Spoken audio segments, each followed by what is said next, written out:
Catéchisme de l'Église catholique, la célébration du mystère chrétien, le sacrement de l'Eucharistie, suite. L'institution de l'Eucharistie, numéro 1337. Le Seigneur ayant aimé les siens, les aima jusqu'à la fin. Sachant que l'heure était venue de partir de ce monde pour retourner à son Père, au cours d'un repas, il leur lava les pieds et leur donna le commandement de l'amour.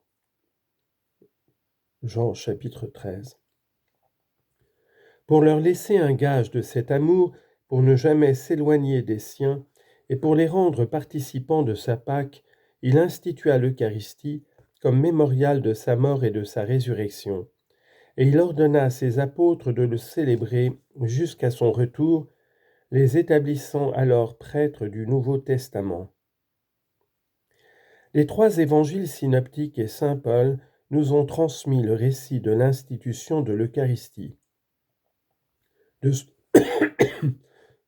son côté, saint Jean rapporte les paroles de Jésus dans la synagogue de Capharnaüm, paroles qui préparent l'institution de l'Eucharistie. Le Christ se désigne comme le pain de vie descendu du ciel. Jean chapitre 6. Jésus a choisi le temps de la Pâque pour accomplir ce qu'il avait annoncé à Capharnaüm, donner à ses disciples son corps et son sang. Citation.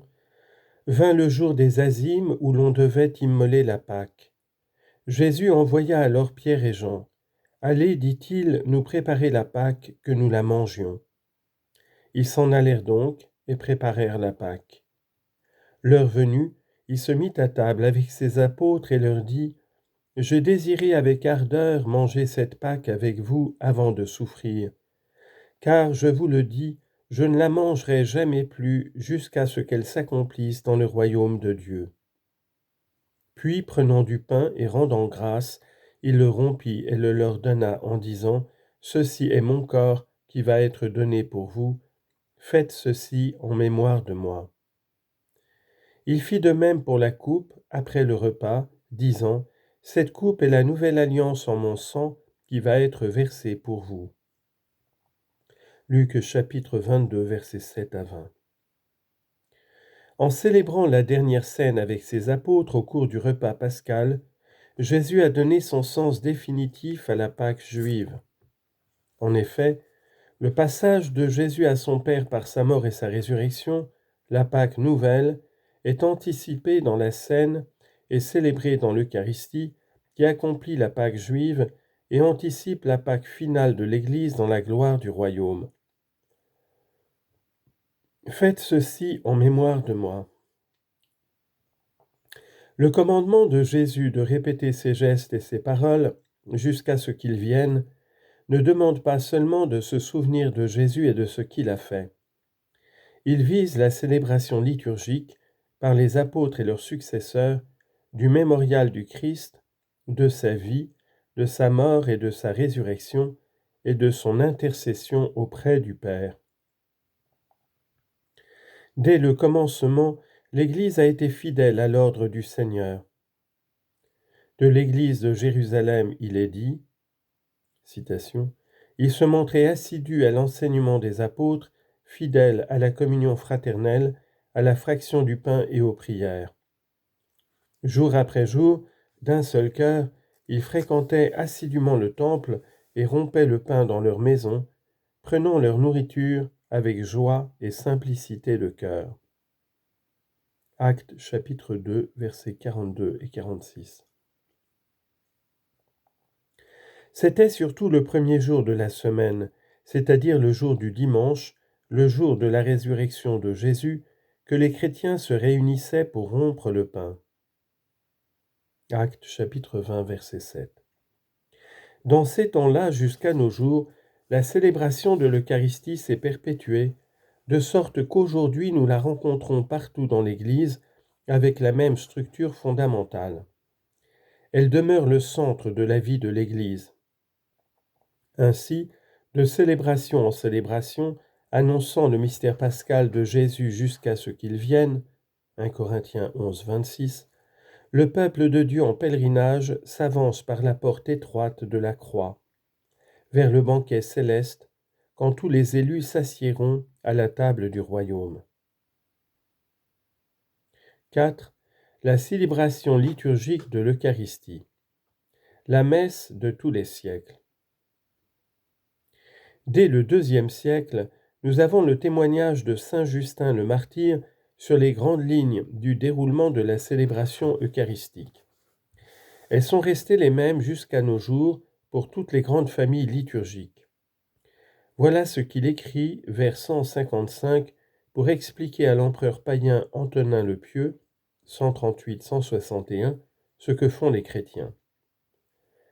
Citation.